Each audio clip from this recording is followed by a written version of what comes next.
سارے گناہ اس کے نیکی میں بدل دیے، اور اسی ایک نیکی کی وجہ سے اللہ کی مخلوق پر رحم کھانے کی وجہ سے، اس لیے کہ اللہ کے رسول نے فرمایا ارحموا من فی الارض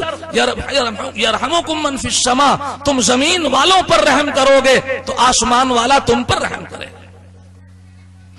تو نبی کریم نے ارشاد فرمایا کہ وہ عورت اللہ نے اس کو جنت میں داخل فرما دیا، وہ عورت جنت میں۔ تو بھائی میں عرض کر رہا تھا کہ آقا انعامدار محمد الرسول صلی اللہ علیہ وسلم کی خدمت میں اونٹ آیا، اونٹ، یہی تو بات کہہ رہا تھا میں، اونٹ آیا اور اس اونٹ نے آ کر کے شکایت کی، اے اللہ کے رسول، میرا مالک مجھ پر زیادتی کرتا ہے، مجھ پر ظلم کر رہا ہے، کھانے کو تو کم دیتا ہے اور کام زیادہ لیتا ہے۔ آپ نے اس کے مالک کو بلایا اور بلا کر کے فرمایا، ارے بھائی، تمہارے اس جانور نے، اس بے زبان جانور نے تمہاری شکایت کی ہے، کیا تم اسے بیچنا چاہتے ہو؟ کیا تم اسے بیچنا چاہتے ہو؟ اس مالک اونٹ نے اللہ کے رسول سے عرض کیا، اے اللہ کے نبی، میں اس کو بیچنا تو نہیں چاہتا ہوں، اس لیے کہ اس پر تو میری زندگی کا دار و مدار ہے، میں اس پر اپنا سامان لاتا ہوں، اپنے بچوں کا گزارا کر لیتا ہوں، اس سے اپنا حلال روزی کما لیتا ہوں، یہاں سے وہاں سامان لے جاتا ہوں، اس کو بیچ لیتا ہوں۔ اللہ کے رسول نے فرمایا، میں اس کو خریدنا نہیں چاہتا، میں اس کو خریدنا نہیں چاہتا، میں تمہیں اس کی شکایت بتانا چاہتا ہوں۔ یہ تمہاری شکایت کر رہا ہے، اور شکایت کیا ہے؟ کہ تم اسے کھانے کو کم دیتے ہو اور کام زیادہ لیتے ہو۔ اور پھر آپ نے ارشاد فرمایا، اگر اللہ تعالی، اللہ کو تو اس پر بھی قدرت تھی، اللہ پر کوئی ضروری نہیں تھا، اللہ تو یہ بھی کر سکتا تھا، اللہ کو اس بات پر بھی قدرت تھی کہ وہ تجھے اونٹ بنا دیتا اور اسے انسان بنا دیتا۔ اللہ تو بنا سکتا ہے نا، وہ اونٹ کو انسان بنا دیتا اور انسان کو اونٹ بنا دیتا۔ تو اگر اللہ تعالیٰ ایسا فرما دیتے اور پھر تمہارے ساتھ ایسا معاملہ کیا جاتا تو تمہارے اوپر کیا گزرتی؟ اور اس کے بعد آپ نے اس کو سمجھانے کے ساتھ ساتھ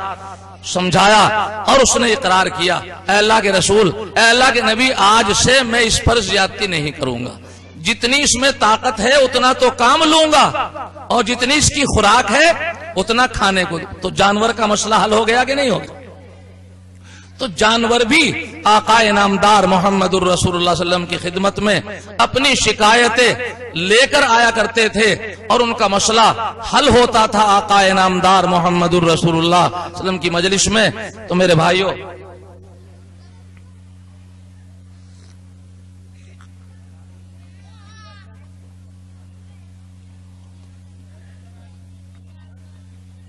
آپ کا یہ جلسہ ماشاءاللہ سالانہ جلسہ، فیض العلوم کا جلسہ، آج اگرچہ یہاں گنگیرو کی سرزمین پر میرے خیال سے میرا شاید پہلی بار آنے کا اتفاق ہوا ہے۔ آپ شاید سوچ رہے ہوں گے کہ شاید خدا نے کب تک یہ بولے گا، کتنا لمبا بیان ہوگا، کتنا لمبا خطاب ہوگا، کیسی تقریر ہوگی۔ نہیں، میں تقریر کی غرض سے یا نصیحت کی غرض سے نہیں بیٹھا ہوں، میں تو آپ حضرات کی اس مجلس خیر میں بس سعادت اور نیک بختی حاصل کرنے کے لیے اور اس نیت سے حاضر ہو گیا ہوں کہ یہاں یقیناً مجھے یقین ہے کہ والد محترم ضرور آئے ہوں گے۔ والد محترم حضرت علامہ نور اللہ مرقدہ آپ کی اس بستی میں ضرور آئے ہوں گے، اور آپ حضرات میں سے بہت سارے حضرات نے انہیں دیکھا ہوگا۔ میں تو آج آپ کی اس بستی میں اس نیت سے حاضر ہوا ہوں، کم سے کم میں آپ حضرات سے ملاقات کر لوں، آپ حضرات کی زیارت کر لوں، اور کم سے کم اس کا ثواب والد محترم کو ایصال ثواب بن کر پہنچ جائے۔ اس لیے کہ حدیث میں آتا ہے، جب تمہارے والد دنیا سے رخصت ہو جائیں تو جو والد کے ملنے والے ہوں ان سے کبھی کبھی موقع نکال کر مل لیا کرو۔ جب والد دنیا سے رخصت ہو جائے تو والد کے ملنے والوں سے مل لینا یہ اپنے والدین کے لیے ایصال ثواب کی ایک صورت بن جاتی ہے۔ جب والدہ دنیا سے رخصت ہو جائے تو والدہ کے ملنے والی جو عورتیں اس زمانے کی، جو بڑی عورتیں گھر میں آیا کرتی تھی والدہ سے ملنے کے لیے، جو بچوں کو چاہیے کہ اپنی والدہ کی ملنے والی جو عورتیں گھر میں آیا کرتی تھی، کبھی کبھی ان کی بھی خیریت معلوم کر لینے سے والدہ کو ایصال ثواب کا ایک ذریعہ ہو جاتا ہے۔ تو اپنے والدین کو ایصال ثواب کی ایک صورت یہ بھی ہے کہ جب والدین دنیا میں نہ رہیں تو والدین کے ملنے والوں سے، متعلقین سے کبھی کبھی ایسا وقت نکل جائے کہ ان سے ملاقات ہو جائے اور ان کی زیارت ہو جائے، اس سے بھی اپنے والدین کے لیے ایصال ثواب کا ایک ذریعہ ہو جاتا ہے۔ اس لیے بھائی میرا تو یہاں آنا اس نیت سے ہوا، اللہ تعالیٰ آپ حضرات کے اس جلسے کو خوب کامیابی عطا فرمائے۔ میں نے یہاں آنے کے بعد پوچھا کہ بھئی یہاں کتنے بچے حافظ قرآن ہوئے، کتنی بچیوں نے قرآن کریم مکمل کیا،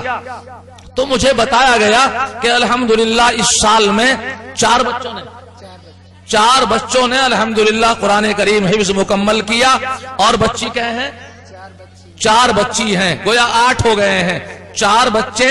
اور 4 بچیاں ماشاءاللہ جنہوں نے قرآن کریم مکمل کیا، اور قرآن کریم کی منتخب صورتیں ان بچیوں نے حفظ یاد کر لی ہیں، جیسے سورہ واقعہ اور سورہ رحمان، جس کی میں نے آپ حضرات کے سامنے 3 آیتیں پڑھی ہیں۔ میں نے سورہ رحمان کی 3 آیت پڑھی، سورہ رحمان ہی کی تو 3 آیت پڑھی ہیں۔ بسم اللہ الرحمن الرحیم، الرحمن علم القرآن خلق الانسان، یہ میں نے سورہ رحمان کی شروع میں 3 آیت پڑھی۔ ان 3 آیتوں میں اللہ نے کیا بیان فرمایا؟ یہ سورہ رحمان جو ہے قرآن کریم کی